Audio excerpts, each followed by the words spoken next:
All right, gentlemen. Now, it's interesting. We're talking about laws that are being passed, and we're talking about laws. I want to talk about rules for a second, because that seems to be becoming more and more popular. Departments are writing rules, whether it's a Christmas tree tax or something else that's out there, EPA regulations, other things that seem to be just created by federal departments. What would you do to bring this back into check? Would you shut that practice down? I'll start with you, Governor Roemer. Yes, two ways. Now, as Ronald Reagan once told me, I was in Congress when President Reagan was our president, and I was head of a group of conservative Democrats called the Boll Weevils. I regret the name, but that's what it was, Boll Weevils. There were 43 of us, and we gave the president a majority in the House. The House was run by Tip O'Neill. Y'all remember him, don't you? And the Democrats. So, you know, so I had a chance to meet with the president, and one day, he and I were meeting before my team came to the White House. And he said, "You're going to run for president, aren't you, buddy?" And I was like 36 or 37. I said, "Gee, Mr. President, big job. I have it in the back of my mind, but I'm not sure." I said, "Do you have any advice?" He said, "Two things." He said, "Number one, you need to be governor of your state." He said, "That's the way you get ready to be president." That's why I like Gary. No nonsense. Tell you right off the bat where he stands and why, and knows how to work with his legislature. I went through the same learning experience. I used to be 6'3" when I was a little kid. It's tough. It's tough. I said, "What's the second thing, Mr. President?" He said, "You're in the wrong darn party, buddy. You got to be a Republican." So it took me 10 years to get there. In that learning curve, over those 10 years, I have dealt day in and day out with agencies gone mad. I mean, I'm a farmer. I believe in clean air and clean water. But when you watch the EPA work, you realize how the bureaucrats can take good intentions and kill it with. My view is a budget that balances. I would do it 1% GDP reduction a year. I don't know the number exactly. It's only $141.3 billion a year. I would reduce of spending. And that spending will come from restructuring not only the debt of this country, but the agencies that run this country.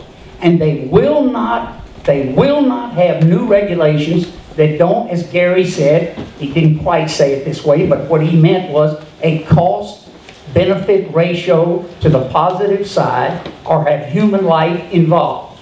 Anything in the last 4 years, any new rules and regulations, I will take off the books and allow back on only those with a cost-benefit ratio and a necessary to save lives in America. We can do this government much smaller and much better.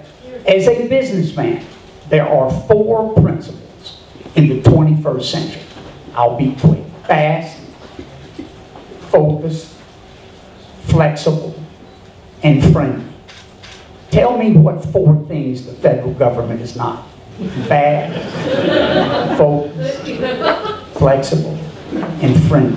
We'll have fewer agencies, and I can actually remember the Department of Energy. Now, I can actually remember how much money the Department of Energy spends every year. $25.2 billion. It's gone. We will cut the budget. We'll restructure the agency. We will maintain a strong military. We'll maintain fair trade overseas, which we do not do now, but we will slim all the agencies down. You know why? We have to. All right. Governor Johnson, second question, and I am going to ask you to be specific in terms of departments as well, things you would eliminate. You can list them if you'd like, go quickly, slowly, however you want to do it. Well, really, here's where the power of the presidency lies, and using being governor of New Mexico as an example. Look, I controlled state government. I appointed the heads of all the agencies. I appointed all the boards and commissions.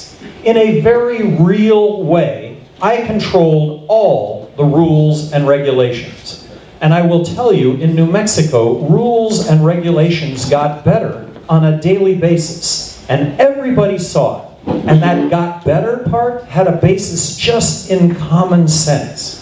So the President of the United States, now here's where the unconstitutional aspect of the President of the United States lies, is rules and regulations.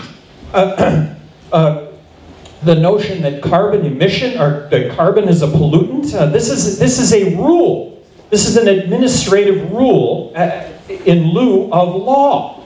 President of the United States gets to control all the agencies. I would head all the agencies. I would appoint the heads of all the agencies. I would appoint boards and commissions. In a nutshell, I would control rules and regulations. Don't for a second discount how that can be made better on a regular basis. I'm not expecting anybody to remember this, but 4 months ago they came out with a report on comparing all the presidential candidates and how they fared when it came to job creation in their own states.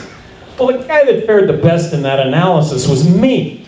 And my response to that was, you know what, I didn't create a single job in New Mexico. The private sector creates jobs in New Mexico. But what I did do is, back to what I did do. I controlled the agencies. I controlled rules and regulations. And when it came to rules and regulations, business went to bed at night knowing that it was going to actually be a better environment tomorrow, and not a worse one. And when it came to laws, you know what?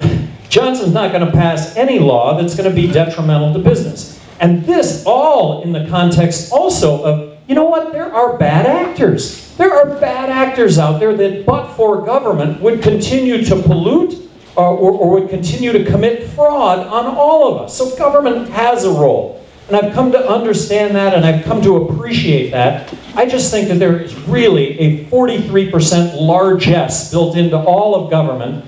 My promise to submit a balanced budget to Congress in the year 2013. Can you imagine how hot that document will be and what a raging debate and discussion will ensue over that? All right.